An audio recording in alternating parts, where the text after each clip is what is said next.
ہو گیا تجھ سے خدا ناراض گئے، قبر سن لے آگ سے جائے گی بھئی، اللہ کے ناپسندیدہ بندے۔ الحمد للہ رب العالمین والصلاة والسلام على سید المرسلین، اما بعد فاعوذ باللہ من الشیطان الرجیم، بسم اللہ الرحمن الرحیم۔ الصلاة والسلام علیک یا رسول اللہ وعلى آلک واصحابک یا حبیب اللہ، الصلاة والسلام علیک یا نبی اللہ وعلى آلک واصحابک یا نور اللہ۔ ایک صوفی بزرگ فرماتے ہیں کہ میں نے مشتاح نامی آدمی کو اس کے وفات کے بعد خواب میں دیکھا، وہ اپنی زندگی میں لوگوں سے ہنسی مذاق کیا کرتا تھا۔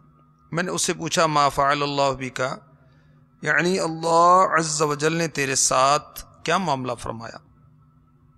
اس نے جواب دیا اللہ عز و جل نے مجھے بخش دیا۔ میں نے اس سے پوچھا کس وجہ سے؟ جواب دیا میں نے ایک محدث صاحب سے حدیث شریف کے املا کے لیے عرض کی تو انہوں نے حضور سید عالم نور مجسم صلی اللہ تعالی علیہ وآلہ وسلم پر درود پاک پڑھا۔ میں نے بھی بلند آواز سے درود پاک پڑھا، سن کر اہل مجلس نے بھی درود پاک پڑھا۔ اس کی برکت سے اللہ عز و جل نے ہم سب کو بخش دیا۔ اعمال نہ دیکھے یہ دیکھا، اعمال نہ دیکھے یہ دیکھا، محبوب کے کوچے کا ہے گدا، مولا نے مجھے یوں بخش دیا۔ سبحان اللہ سبحان اللہ، صلو علی الحبیب صلی اللہ تعالی علی محمد وعلی آلہ وصحبہ وبارک وسلم۔ 152 رحمت بھری حکایات سے یہ درود پاک کی فضیلت میں نے آپ کو پیش کی۔ یہ مکتبۃ المدینہ کی وہ پیاری کتاب ہے جس کے اندر 92 یعنی 92 بزرگوں کے مختصر حالات زندگی ہیں، ان کے ارشادات ہیں، مغفرت کے واقعات ہیں۔ 111 کتابوں کی مدد سے یہ کتاب مرتب کی گئی، یہ کتاب مرتب کی گئی ہے 111 کتب سے۔ تو اس کو پڑھیں انشاءاللہ عز و جل ایمان کو تازگی نصیب ہوگی۔ ہمارے پیارے پیارے آقا دو عالم کے داتا میٹھے میٹھے مصطفیٰ صلی اللہ تعالی علیہ وآلہ وسلم کے فرمان علی شان میں ہے نیت المؤمن خیر من عملہ، مسلمان کی نیت اس کے عمل سے بہتر ہے۔ اور اچھی نیت ہمیں کرتے رہنا چاہیے کہ اچھی نیت پر بھی اللہ تبارک و تعالی اجر عطا فرما دیتا ہے۔ چنانچہ فیضان ریاض الصالحین میں قوت القلوب کے حوالے سے لکھا ہے کہ منقول ہے کہ بنی اسرائیل کا ایک شخص قحط کے زمانے میں ریت کے ایک ٹیلے کے قریب سے گزرا۔ ریت بہت ساری جمع ہو جاتی ہے، اس کو ریت کا ٹیلا کہتے ہیں۔ دل میں کہا اگر یہ ریت غلہ ہوتی تو میں اسے لوگوں پر صدقہ کر دیتا۔ اللہ عز و جل نے اس دور کے نبی علیہ السلام پر وحی بھیجی کہ اس سے فرماؤ اللہ عز و جل نے تیرا صدقہ قبول کر لیا ہے اور اچھی نیت کے بدلے تجھے اتنا ثواب دیا کہ جتنا اس وقت ملتا جب یہ ریت غلہ ہوتی اور تو اسے صدقہ کر دیتا۔ رحمت دا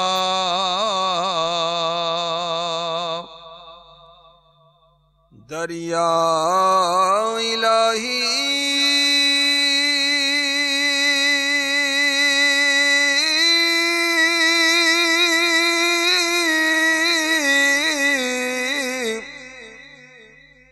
ہر دم وگدا تیرا،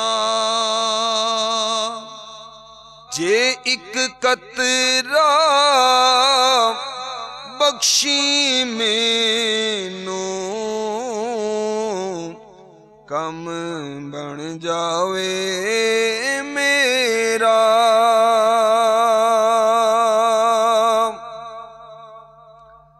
تو اللہ تبارک و تعالیٰ کی رحمت بہت بڑی ہے، اچھے اچھے اعمال کرنے چاہیے اور اس میں اچھی اچھی نیتیں کرنی چاہیے۔ یہ بھی اچھا عمل ہے کہ آپ مدنی چینل دیکھ رہے ہیں، یہ بھی اچھا عمل ہے کہ میں آپ کو نیکی کی دعوت دے رہا ہوں۔ اب اس میں جس قدر زیادہ اچھی نیتیں کریں گے اجر و ثواب بھی زیادہ حاصل ہوگا۔ مثلا آپ اور ہم نیت کریں اللہ کی رضا کی کہ میں اس سلسلے میں کیوں بیان کر رہا ہوں، اللہ کی رضا کے لیے۔ آپ کیوں سن رہے ہیں؟ اللہ کی رضا کے لیے۔ میں کیوں بیان کر رہا ہوں؟ ثواب کے لیے۔ آپ کیوں سن رہے ہیں؟ ثواب کے لیے۔ پھر مزید حسب حال جس قدر نیتیں زیادہ کریں گے اجر و ثواب بھی بڑھتا جائے گا۔ حسب موقع عز و جل صلی اللہ تعالی علیہ وآلہ وسلم، صلی اللہ تعالی علیہ وآلہ وسلم، صلو علی جب حبیب کہا جائے تو درود پاک رضی اللہ تعالی عنہ رحمت اللہ تعالی علیہ، ما شاء اللہ، الحمدللہ، استغفر اللہ، انشاء اللہ۔ انشاء اللہ کسی نیکی کا عزم کرتے ہوئے کہنا نبیوں کی سنت ہے۔ اس نیت سے انشاءاللہ کہیں گے تو سبحان اللہ اجر و ثواب بے انتہا ملے گا اللہ کے کرم سے۔ پھر توجہ کے ساتھ سننا، ادب کے ساتھ بیٹھنا، نیکی کی دعوت کو یاد رکھنا، عمل کرنا، دوسروں تک پہنچانا، یہ سب اچھی اچھی نیتیں۔ پھر آیتیں پڑھی جائیں گی رحمت کی امید پر، توجہ کے ساتھ سننا۔ پھر اصال ثواب کی نیت یاد رکھیں گے، اصال ثواب عمل سے پہلے بھی کر سکتے ہیں، عمل کے بعد بھی کر سکتے ہیں۔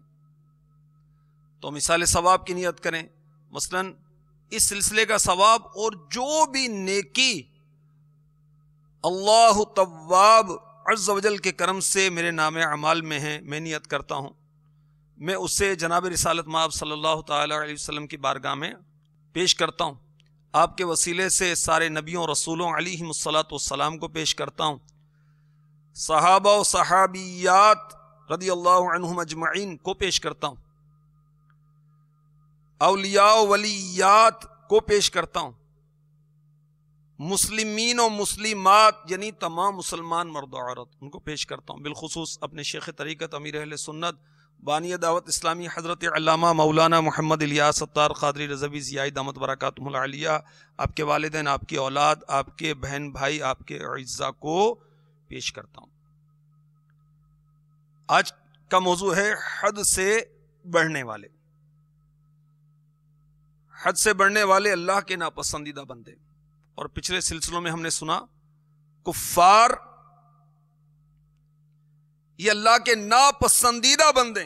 ہم تو بڑے متاثر ہوتے ہیں، بڑی ترقیاں ہو گئیں، نہ جانے کیا کیا ایجاد کر لیا، اللہ کی بارگاہ میں پسندیدہ نہیں۔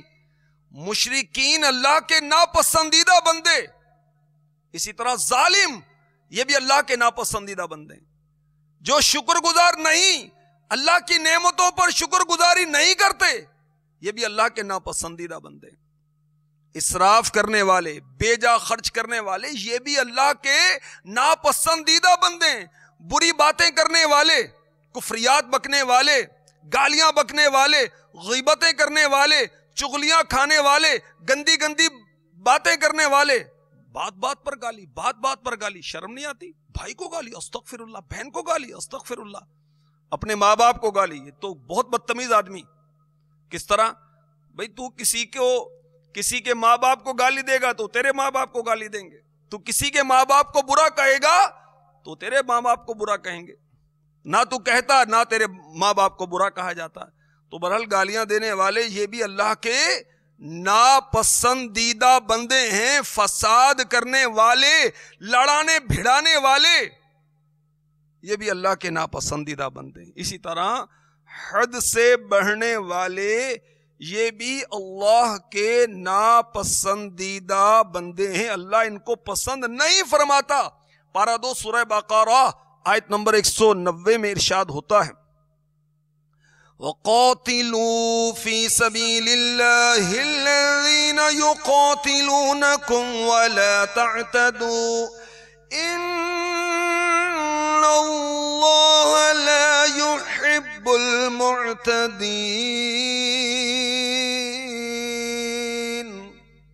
ترجمہ کنز الایمان، اور اللہ کی راہ میں لڑو ان سے جو تم سے لڑتے ہیں، اور حد سے نہ بڑھو، اللہ پسند نہیں رکھتا حد سے بڑھنے والوں کو۔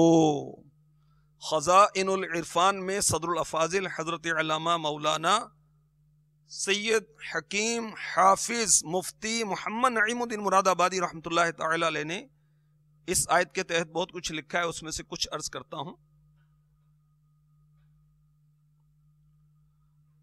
وَلَا تَعْتَدُوا، اور حد سے نہ بڑھو، اس کے تحت لکھا ہے جو جنگ کے قابل نہیں ان سے نہ لڑو، یا جن سے تم نے عہد کیا ہو، یا بغیر دعوت کے جنگ نہ کرو، کیونکہ طریقہ شرع یہ ہے، شریعت اسلامیہ کا طریقہ یہ ہے کہ پہلے کفار کو اسلام کی دعوت دی جائے، اگر انکار کریں تو جزیہ طلب کیا جائے، اس سے بھی منکر ہو تب جنگ کی جائے۔ اور نور العرفان میں اس آیت کے تحت مفتی احمد یار خان نعیمی رحمۃ اللہ تعالی علیہ نے یوں لکھا، حد سے بڑھنے کی کئی صورتیں ہیں، جن کو قتل کرنا منع، انہیں قتل کرنا، معاہدے کے خلاف جنگ کرنا، جنہیں دعوت اسلام نہ پہنچی ان کے ساتھ بغیر دعوت کیے جنگ کرنا، جو کفار جزیہ پر راضی ہو جائیں انہیں قتل کرنا وغیرہ، یہ سب منع ہے۔ اسی طرح جنگ کے اندر معاف کر کے پھر قتل کرنا، ناحق جیسے ہاتھ پاؤں کاٹنا، قتل کے بعد ناک کان وغیرہ اعضاء کاٹنا، مسلح کرنا، یہ سب حرام ہے۔ جہالت کے زمانے میں یہ کام ہوتے تھے۔ مفتی احمد یار خان نعیمی رحمۃ اللہ تعالی علیہ ایک اور مقام پر لکھتے ہیں کہ شریعت نے عقائد و اعمال کی حدیں مقرر کر دی ہیں، جو ان سے آگے بڑھے وہ طاغی ہے،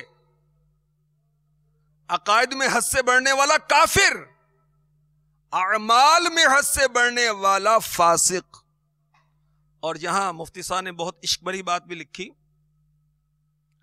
خیال رہے کہ نیک اعمال میں حد سے بڑھنا کبھی محمود ہوتا ہے، اچھا ہوتا ہے، نیک عمل میں حد سے آگے بڑھ جائے تو کبھی یہ بہت اچھا ہے۔ آپ نے پھر مثال دی، صدیق اکبر رضی اللہ تعالی عنہ نے سارا مال خیرات کر دیا، نیز جن چیزوں کی اللہ نے حد نہیں رکھی، تو شریعت کی حدیں ہیں نا، شریعت کی حدیں، عقائد میں حد سے بڑھنے والا کافر، اعمال میں حد سے بڑھنے والا فاسق، اور وہ چیزیں جن کی اللہ نے حد نہیں رکھی، جیسے حضور صلی اللہ علیہ وسلم کے محامد یعنی اوصاف، ان میں جتنی بھی زیادتی کی جائے طغیان نہیں، جیسے سمندر کے پانی، سورج کی روشنی کی حد نہیں، ایسے حضور صلی اللہ علیہ وسلم کے اوصاف کی بھی حد نہیں۔ اعلی حضرت کے اشعار یاد آ رہے ہیں، تیرے تو وصف عیب تناہی سے ہیں بری، چپ ہو رہا ہے کہہ کے میں کیا کیا کہوں تجھے۔ میرے آقا علیہ الصلوۃ والسلام کے اوصاف میں یہ بھی عیب نہیں کہ یہ ختم ہو، عیب تناہی سے ہیں بری، اس کی انتہا ہی نہیں ہے، لیکن رضا نے ختم سخن اس پہ کر دیا۔ پہلے بہت کچھ کہا، سرور کہوں کہ مالک و مولا کہوں تجھے، باغ خلیل کا گلے زیبا کہوں تجھے، بہت کچھ کہا، اور پھر آخر میں کیا کہا، لیکن رضا نے ختم سخن اس پہ کر دیا، خالق کا بندہ خلق کا آقا کہوں تجھے۔ تو میرے آقا علیہ الصلوۃ والسلام کے اوصاف ایسے ہیں، اس کی حد ہی نہیں ہے۔ سورج کی روشنی کی حد ہے، سمندر کے پانی کی حد ہے نہیں ہے، تو میرے آقا علیہ الصلوۃ والسلام کے اوصاف کی بھی حد نہیں ہے۔ تو حد سے بڑھنے والے اللہ تبارک و تعالی کو پسند نہیں۔ اور اسلام کا حسن دیکھیے کہ شریعت اسلامیہ نے کیا رکھا، اگر کفار کے ساتھ جہاد ہو تو پہلے ان کو اسلام کی دعوت دی جائے، اگر انکار کریں تو ان سے جزیہ طلب کیا جائے، اس کے منکروں پھر جنگ کی جائے، اور جب جنگ ہو جائے تو ہاتھ پاؤں نہ کاٹے جائیں، مسلح نہ کیا جائے، ناک کان نہ کاٹے جائیں، بچوں کو قتل نہ کیا جائے، عورتوں کو قتل نہ کیا جائے، شیردار یعنی دودھ والے جانور جو ہیں ان کو نہ ہلاک کیا جائے، بوڑھوں کو قتل نہ کیا جائے. سبحان اللہ، یہ اسلام کا حسن ہے.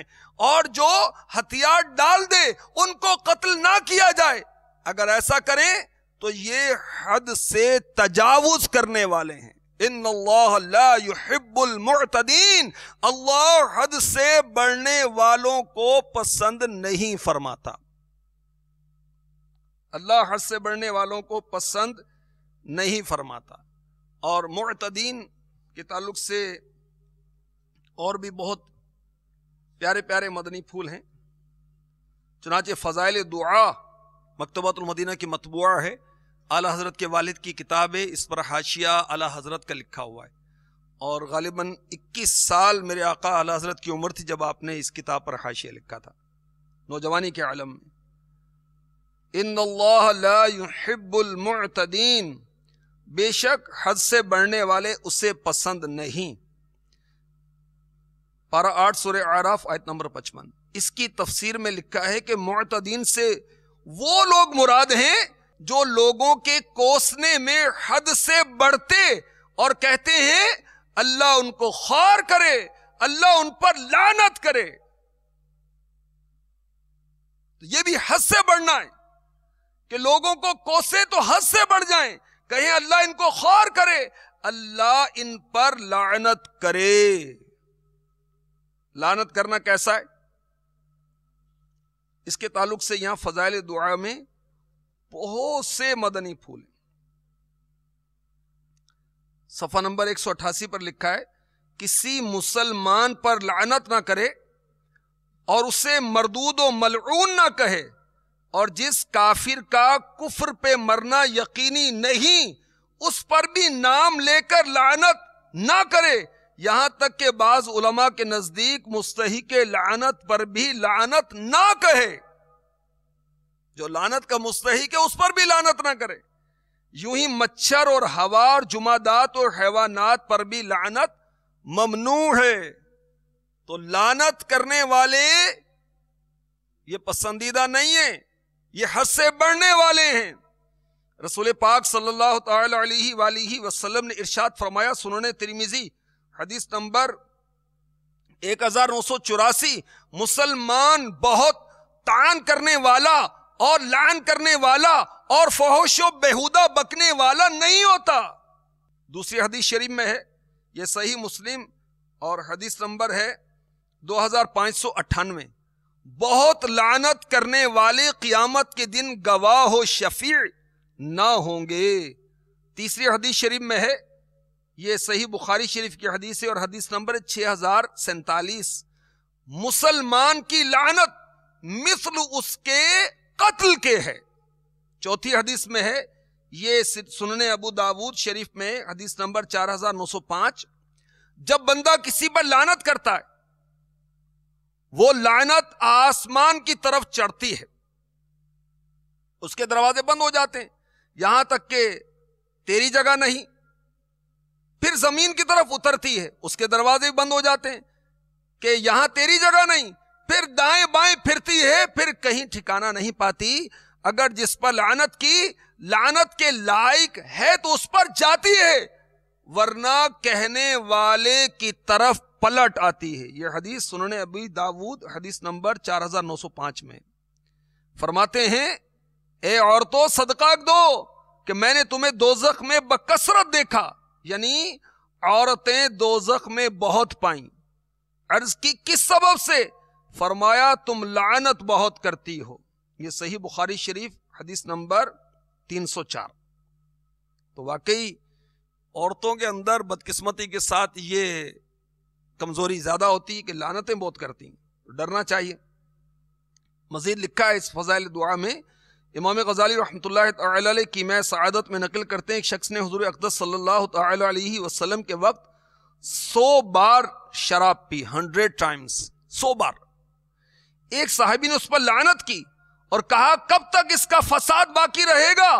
حضور صلی اللہ علیہ وسلم نے ارشاد فرمایا، شیطان اس کا دشمن موجود ہے، وہ کفایت کرتا ہے تو لعنت کر کے شیطان کا یار نہ ہو.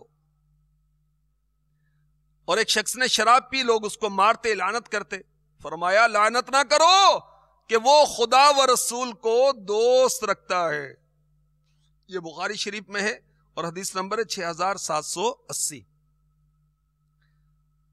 سوال, شرع شریف میں ظالموں اور بیاج یعنی سود کھانے والوں اور اس کے معاملے میں پڑھنے والوں اور شخص پر جو اپنے ماں باپ پر لعنت کرے اور جو بدعتی کو جگہ دے اور جو غیر خدا کے واسطے جانور ذبح کرے سوا ان کے اور گناہ گاروں پر لعنت وارد ہے.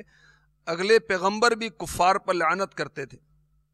اس کا جواب لکھا ہوا ہے کہ لعنت لغت میں بمعنی طرد و ابعاد, دھتکار اور دوری کے ہیں. اہل شریعت کبھی اس سے طرد و ابعاد رحمت الہی و بہشت سے اور کبھی طرد و ابعاد جناب قرب اور رحمت خاص و درجہ سابقین سے مراد لیتے ہیں.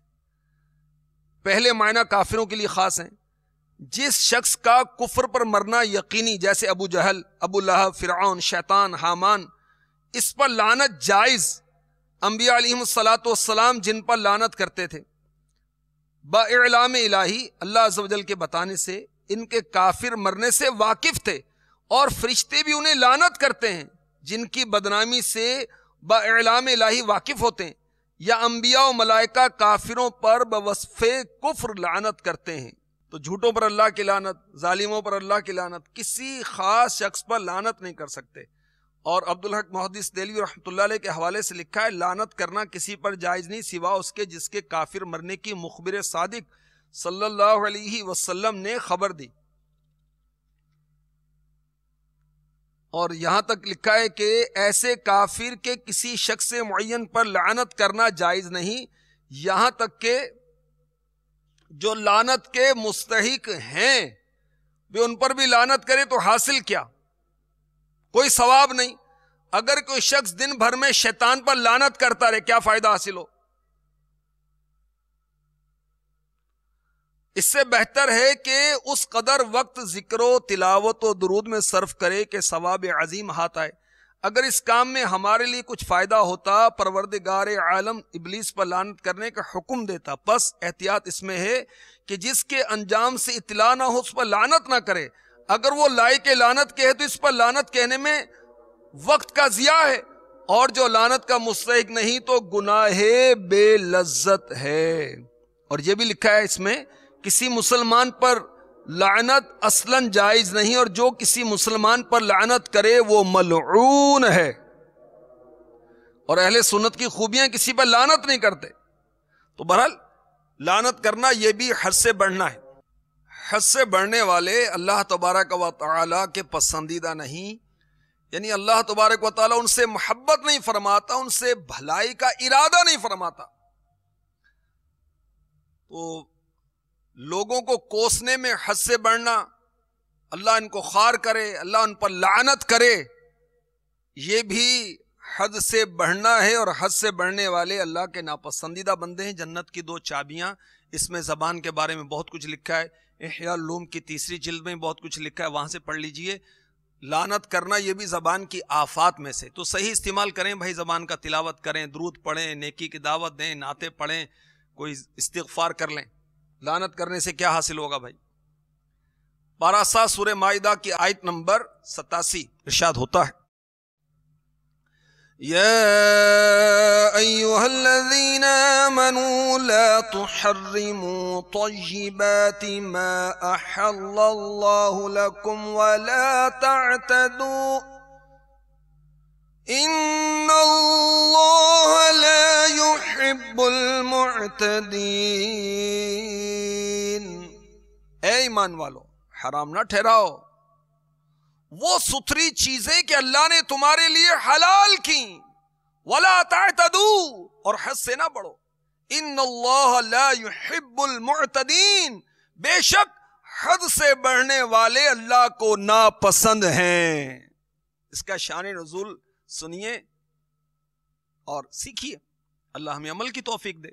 خزائن العرفان میں ہے, صحابہ کرام کی ایک جماعت رسول کریم صلی اللہ تعالی علیہ وآلہ وسلم کا وعظ سن کر ایک روز حضرت عثمان بن مظعون رضی اللہ تعالی عنہ کے ہاں جمع ہوئی, اور انہوں نے باہم ترک دنیا کا عہد کیا. ترک دنیا یعنی دنیا کو چھوڑنا, اور اس پر اتفاق کیا کہ وہ ٹاٹ پہنیں گے, ہمیشہ دن میں روزے رکھیں گے, شب عبادت الہی میں بیدار رہ کر گزاریں گے, بستر پر نہ لیٹیں گے, گوشت اور چکنائی نہ کھائیں گے, عورتوں سے جدا رہیں گے, خوشبو نہ لگائیں گے. اس پر یہ آیت کریمہ نازل ہوئی اور انہیں اس ارادے سے روک دیا گیا. اور کیا فرمایا گیا؟ اے ایمان والو, حرام نہ ٹھہراؤ وہ ستھری چیزیں کہ اللہ نے تمہارے لیے حلال کی. جس طرح حرام کو ترک کیا جاتا ہے اس طرح حلال چیزوں کو ترک نہ کرو, اور نہ مبالغتاً کسی حلال چیز کو یہ کہو کہ ہم نے اس کو اپنے اوپر حرام کر لیا. ولا تعتدوا, اور حد سے نہ بڑھو. ان اللہ لا يحب المعتدین, بے شک حد سے بڑھنے والے اللہ کو ناپسند ہیں. نور العرفان میں مفتی احمد یارخا نعیمی رحمۃ اللہ تعالی علیہ نے لکھا, لہذا فاتحہ کی چیز کو حرام نہ جانو, کسی حلال کو قسم کھا کر حرام نہ کر لو, جو چیز رب نے حرام نہ کی اسے حرام نہ سمجھو. اور مزید لکھتے ہیں, اس آیت سے یہ بھی معلوم ہوا کہ اسلام میں ترک دنیا حرام ہے. تصوف کے یہ معنی نہیں کہ حلال چیزیں چھوڑ دی جائیں, تصوف حرام سے بچنے سے حاصل ہوتا ہے. جو حلال طیب چیزوں کو حرام جانے وہ بھی رب کے محبوب نہیں, مردود. جو حرام کو حلال جانے وہ بھی مردود. ہمیں اللہ تعالیٰ کے تابع فرمان رہنا چاہیے. حضرت سیدنا حسن رحمۃ اللہ تعالی علیہ کے بارے میں لکھا ہے, ان کے ہاں ایک شخص حاضر ہوا, عرض کی گئی ہمارے ہاں ایک بندہ خدا ہے, حلوہ نہیں کھاتا, کہتا ہے کہ مجھ سے اس کی شکر گزاری نہیں ہو سکتی. حضرت حسن نے فرمایا وہ ٹھنڈا پانی بھی پیتا ہے؟ عرض کی ہاں. فرمایا پھر وہ جاہل ہے, ٹھنڈے پانی جیسی نعمت اور کوئی نہیں, بلکہ میٹھی چیزیں ٹھنڈے پانی کا مقابلہ نہیں کر سکتی. تو حد سے نہ بڑھو, حلال سے حرام کی طرف تجاوز نہ کرو. تو وہ بندے جن چیزوں کو اللہ نے حلال کیا اسے حرام کر لیں, حرام کو ترک کیا جاتا ہے, اس طرح حلال چیزوں کو ترک نہ کرو, یہ بھی حد سے بڑھنا ہے. اور تفسیر خازن میں ہے کہ حلال اور ستھری چیزوں میں اسراف کر کے حد سے نہ بڑھو. تو حلال اور پاکیزہ چیزوں میں اسراف کرنا یہ بھی حد سے بڑھنا ہے. ناحق خرچ کرنا, مال کو ضائع کرنا, سارا مال خرچ کر دینا, بال بچوں کو کچھ نہ دینا, صدقہ کچھ نہ دے, یہ بھی اسراف ہے. گناہوں کے کاموں میں خرچ کرے, یہ بھی اسراف ہے. اللہ کی نافرمانی میں خرچ کرے, یہ بھی اسراف ہے. تو حد سے زیادہ خرچ کرنا کہ بال بچے بھوکے رہ جائیں, ظاہر ہے کہ فضول خرچیاں اللہ کو پسند نہیں. تو حلال اور طیب چیزوں میں بھی حد سے بڑھنا یہ بھی اللہ کی بارگاہ میں پسندیدہ نہیں, یہ بھی حد سے بڑھنا ہے. لا تسرفو کے تحت نور العرفان میں لکھا ہے کہ وہ چیزیں داخل ہے, بھوک سے زیادہ کھانا, بلا وجہ مال خرچ کرنا, کسی جائز چیز کو حرام سمجھ لینا, یہ سب اسراف ہے. اور اسراف کو اللہ تبارک و تعالی پسند نہیں فرماتا. تو حد سے بڑھنے والے اللہ کی بارگاہ میں پسندیدہ نہیں. حلال سے حرام کی طرف تجاوز کرنے والے اللہ کی بارگاہ میں پسندیدہ نہیں. بخاری شریف کی ایک حدیث پاک سنیے, میں جسے احیاء العلوم کی 3 جلد سے عرض کر رہا ہوں. تاجدار رسالت شہنشاہ نبوت صلی اللہ تعالی علیہ وسلم کا فرمان علی شان, حلال واضح ہے, حرام واضح ہے, ان دونوں کے درمیان مشتبہ امور ہیں جنہیں اکثر لوگ نہیں جانتے. تو جو ان شبہات سے بچا اس نے اپنی عزت اور دین کو بچا لیا, اور جو شبہات میں پڑ گیا وہ حرام میں پڑ گیا. جیسے کوئی چرواہا اپنا ریوڑ ممنوعہ چراگاہ کے ارد گرد چراتا ہے تو قریب ہے کہ اس کے جانور ممنوعہ چراگاہ میں جا پڑیں. اب اس کی وضاحتیں اور جو علماء نے کی، مفسرین نے، شارحین نے کی، وہ دیکھی جا سکتی ہیں. بہرحال اللہ عز و جل حلال سے حرام کی طرف تجاوز کرنے والوں کو پسند نہیں فرماتا. پارہ 8 سورہ اعراف کی آیت نمبر 55 میں ارشاد ہوتا ہے ادعوا ربکم تضرعا وخفیہ انہ لا يحب المعتدین. اپنے رب سے دعا کرو گڑ گڑاتے اور آہستہ، بے شک حد سے بڑھنے والے اسے پسند نہیں. دعا کیا ہے؟ اللہ سے خیر طلب کرنا، یہ عبادت ہے. اب دعا میں حد سے بڑھنا یہ ٹھیک نہیں ہے. حد سے بڑھنا کیا ہے؟ بہت بلند آواز سے چیخے. اور حد سے بڑھنا یہ ہے، نور العرفان میں لکھا ہے کہ ناجائز دعائیں مانگنا، جیسے خدایا مجھے نبی بنا دے، استغفر اللہ، یا یہ دعا کرے مجھے کبھی موت نہ آئے. اور جہاں آہستہ بہتر و دعا تو وہاں زور سے کرے. غیر ضروری قیدیں لگائے، خدایا مجھے جنت کا سفید محل دے جس میں 50 درخت انگور کے ہوں. وہ حد سے بڑھنے والے اللہ تبارک و تعالی کی بارگاہ میں پسندیدہ نہیں. تو دعا کا ادب یہ ہے، یہ فضائل دعا میں لکھا ہے کہ نرم و پست آواز سے ہو کہ اللہ تعالیٰ سمیع و قریب ہے. جس طرح چلانے سے سنتا ہے اسی طرح آہستہ.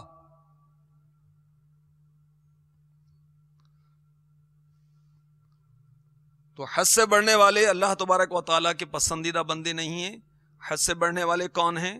جو حلال چیزوں کو اسی طرح حرام کر لیں جس طرح حرام چیزیں ہوتی ہیں، یہ حد سے بڑھنے والے ہیں. مسلمان کفار کے ساتھ جہاد کریں تو انہیں اسلام کی دعوت دیے بغیر ان پر حملہ کریں، یہ حد سے بڑھنا ہے. وہ ایک کے بدلے چند قتل کرنا، معاف کر کے قتل کرنا، ناحق ہاتھ پاؤں کاٹنا، مسلح کرنا، یہ حد سے بڑھنا ہے. عقائد میں حد سے بڑھنا ٹھیک نہیں، اعمال میں حد سے بڑھنا ٹھیک نہیں. اور کوستے وقت حد سے بڑھنا، لعنت کرنا، یہ حد سے بڑھنا ہے. اللہ تعالیٰ کی بارگاہ میں حد سے بڑھنے والا پسندیدہ نہیں ہے. فاتحہ کی چیز کو حرام جاننا، یہ بھی حد سے بڑھنا ہے. حلال چیز کو قسم کھا کر حرام کر لینا، یہ بھی حد سے بڑھنا ہے. تو حد سے بڑھنے والے اللہ کے ناپسندیدہ بندے ہیں جو حلال سے حرام کی طرف تجاوز کرتے ہیں.